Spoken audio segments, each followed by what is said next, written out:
Sorry about that. I was just saying good morning, folks. Welcome to Mornings with the Focus. Wilson Tarpe Jr. Good to see y'all this morning. Just a reminder, every morning between 9:30 and 10 a.m. we get this started. Monday through Friday at least. I'm sure there'll be sometime during the remainder of the year where we go Saturday mornings depending on what's going on. Make it simple. If it's your first time here, it's just an open discussion each and every morning. Got some pre-selected topics that we try to get through.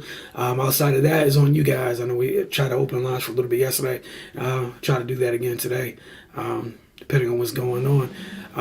We get to start off tonight. We've a week or almost a week and a half in the preseason in the NFL. Tonight we have the first preseason game in our Hall of Fame game. Jags-Raiders tonight. In terms of players to look for. I don't expect to see too many starters for either team out there. I know at least the first player that comes to mind for me personally, I'm interested in seeing Zamir White, running back for the Raiders. Other than that, we're just looking at each team's depth to see what's there. We know teams barely make it, 6 or 8 weeks without suffering some type of injury. To key positions, to a key position, let alone 17 weeks. Depth is a requirement, and quality depth is kind of the difference between the teams that are able to get through the season well, teams that are able to make a run. It's just a sign of good teams. Quality depth, it's better to have it and not need it than need it and, you're lacking. Find out that you're lacking at a very, very large level. So again, Jags-Raiders tonight. Hopefully you guys, it's not too bad of a preseason game. Good thing is, once we get to the Hall of Fame game, you're usually, a week away from the rest of the games going off. Got to remember it's 3 preseason games now, not 4. I'm sure we'll see some joint practices and whatnot next week, about at that point of preseason. And honestly, sometimes the joint practices, there's more to take away from those than some of the preseason games. So that's also something to keep an eye on for those of you, whether it's your respective teams or other teams around the league. One of the things I wanted to get into a little bit today, just talk about some folks that are making noise in camp. And then after that, open the lines. And again, feel free to hit the comment section. Share your thoughts. So I guess I just ask you guys right now, who are some players that you guys feel are standing out and standing out in camp thus far? Again, we're only like 7-8 days in camp, man. It's not the if you don't hear a name, it doesn't mean they're not doing well or anything like that. It's impossible for me to know exactly what's happening in every camp, seeing that I am not physically there.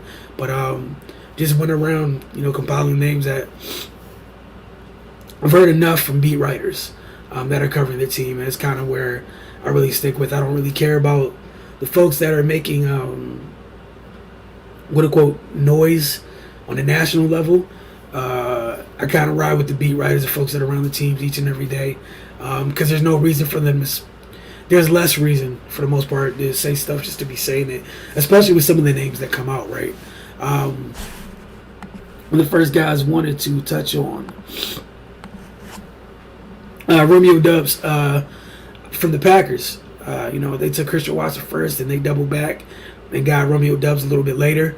I think the paraphrase a quote from Aaron Rodgers was, "It's rare to see a rookie kind of have several plays already," and he's huge for them because it's they kind of went with height, weight, speed with both of the wide receivers they took this year.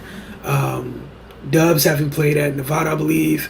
And then, Watson having played at North Dakota State,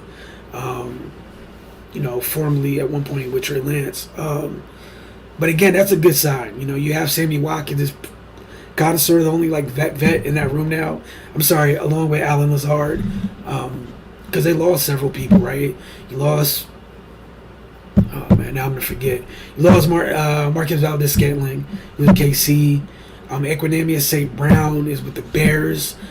So you had to add some more to your receiving core, and again, going with the height, weight, speed thing, man, it's never a bad thing. It's good to see him.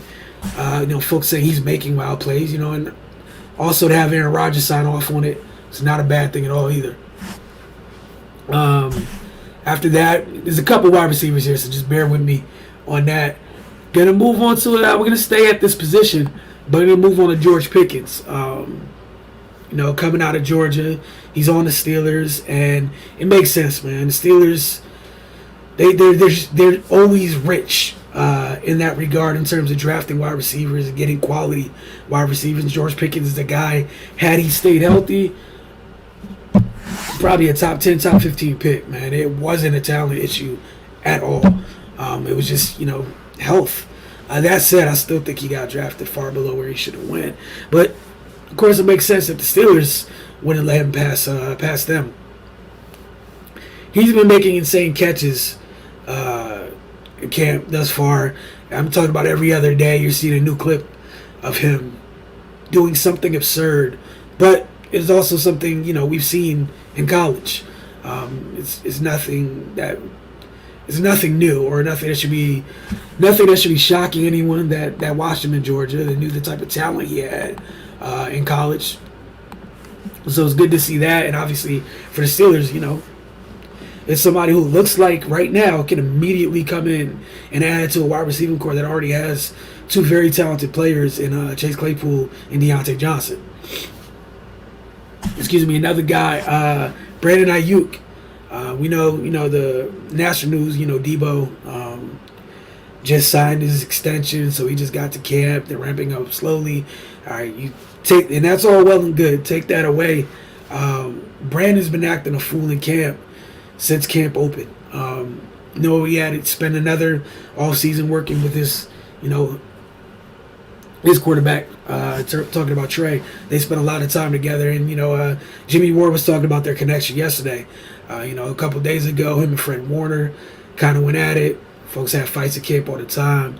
I think Brandon said something on NFL Network about it. Wasn't anything with Fred essentially, but just that defense has been kind of putting their hands on that offense, and Brandon felt like just somebody had to step up for the offense, and he's been doing that. He's been in camp, going to battle with Charvarius Ward, Manuel Mosley, Jimmy Ward, what have you. And again, like Pickens, some outstanding highlight grabs almost every day. Multiple people in attendance talking about this.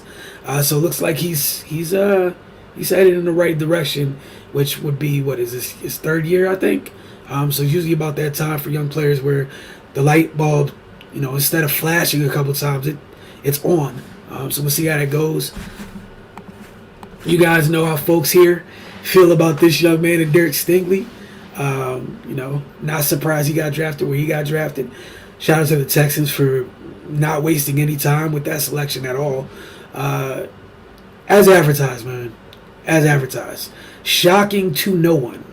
As advertised. Kid moves different because he's just different. He was different at LSU. You're not supposed to go to that school, start that early, look that good amongst the teammates that were already on their way to the league, and you look like the best prospect hands down. Again, just all I got to say, as advertised, it's the real deal. And the Texans, shout out to them. Had a sound veteran defense last year, blue chip prospect, and they're seeing immediate returns on that investment in camp, which bode well as the regular season starts. Got Miles Sanders of the Eagles.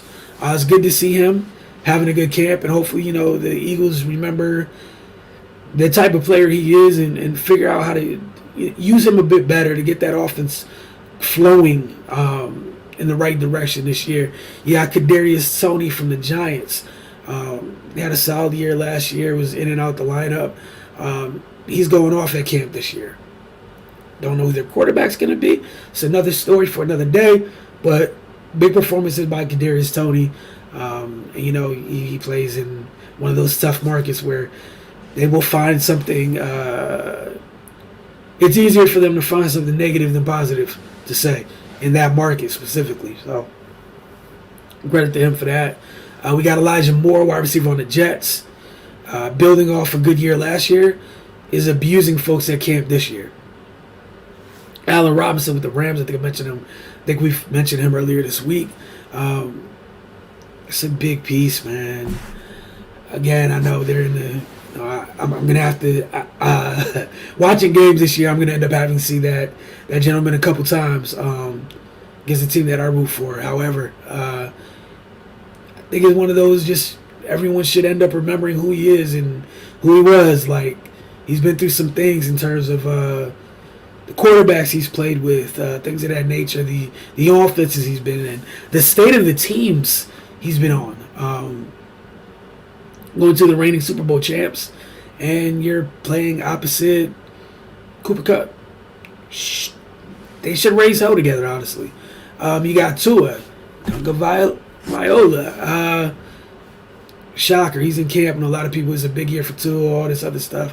Look, man, just having a coach that actually, wants you goes a long way. A scheme that kind of fits what you do. I've seen numerous clips of him airing the ball out. And then the thing, he's doing this stuff on time in that offense. Not going to lie, I've been jealous. Seen that offense run at times by someone who doesn't throw the ball deep at all. And Tua's letting that thing go. Just a reminder, like we saw him do this in college when he had nothing but track stars at wide receiver. They were throwing the ball deep at Bama, regardless if it was him, McCorkle, Jalen, whoever. They had advantages on the perimeter, and they all had to end up throwing the ball deep at some point in time. And Tua's doing well. Sticking with quarterbacks, Davis Mills, Texas. The reason they didn't go into this draft and get a quarterback, they feel like they have one. I feel like they have one. And it looks like he's taking steps in the right direction, so kudos to him for that. And that's somebody to keep an eye on. I'm sure we'll have a show here at some point. We talk fantasy football, that other stuff. Not getting into all that, but it's good to see Davis Mills taking those steps, carving up that defense. Rashad Bateman, wide receiver for the Ravens. Everyone knows they let go of Hollywood Brown. I don't think the Ravens are really too bothered by it.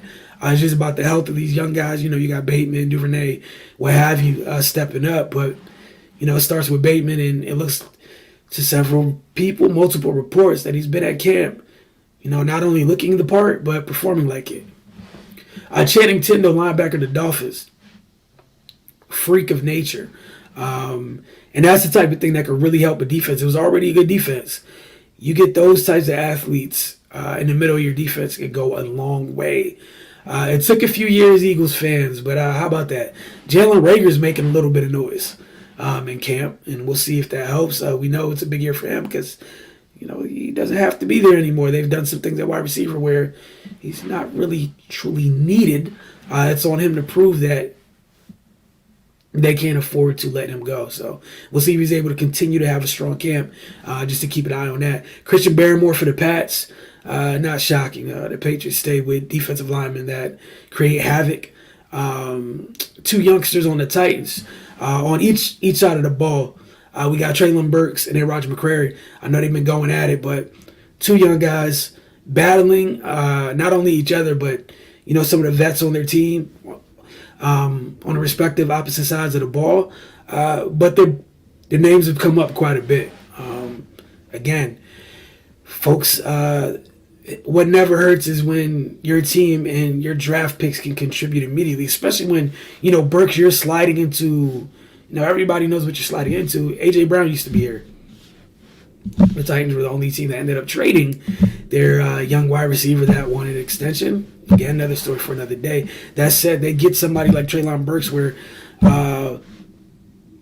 it could end up being, we're not too sure, but remember with the Vikings when, they got rid of Diggs or what have you, and then ended up getting Jefferson to right afterwards, Justin Jefferson, which was huge. Obviously, we're not saying Justin Jefferson to Stephon Diggs, but talking about the gap, it wasn't a big gap in talent. They filled it with another young dynamic receiver, and look at the company that Justin Jefferson keeps. We don't even talk about him with his peers for the most part. His peers are in that upper echelon conversation of wide receivers, which is huge. And I'm not saying Traylon is that, but in terms of what they bring to the table, it's interesting. They get somebody's, it's similar. If he can, if he proves to be who some of us think he is. The Titans did a good job, right? And then lastly, Baker Mayfield seems to be finding his legs a little bit with the Panthers over the last couple of days. So we'll see how that turns out. Obviously, he's in a competition with with Sam Bradford. So it's Baker's job. It's just about him getting comfortable. So I'm kind of getting on the same page with Robbie Anderson a little bit. The one thing, Baker doesn't have an issue throwing the ball deep. It's just about making good decisions routinely throughout, 4 quarters of a game. But it looks like he's starting to pick things up a little bit. Again, we got Jags-Raiders tonight, so we'll be talking about that game a little bit tomorrow morning. But just a reminder, before we close things out, it's up to you guys what we talk about each day, man. Hit the comment section. Feel free to join the conversation, steer the conversation. It's on you guys, so appreciate all who's either tuned in, now, or if you watch later. We truly appreciate you guys. All right, I think this is Jesse. Barrymore could be All-Pro this year. Definitely could be.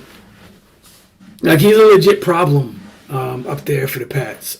So credit to them for doing what they typically do. I think Barrymore's an Alabama guy. How about that? They keep feeding defensive linemen to this league, and it seems like more often than not, those guys end up panning out like a ton, really panning out a ton. Give Justin a couple minutes. Anybody else that wants to jump in the comment section before we close things down? So, man. But yeah, camp's been fun, man. And also the Texans' red helmets. I'm a fan. Not gonna lie, hey, they got me. Really like the red helmets for the Texans. Don't know how often they're gonna wear them, but need to see them more often than not. Would like that very, very much.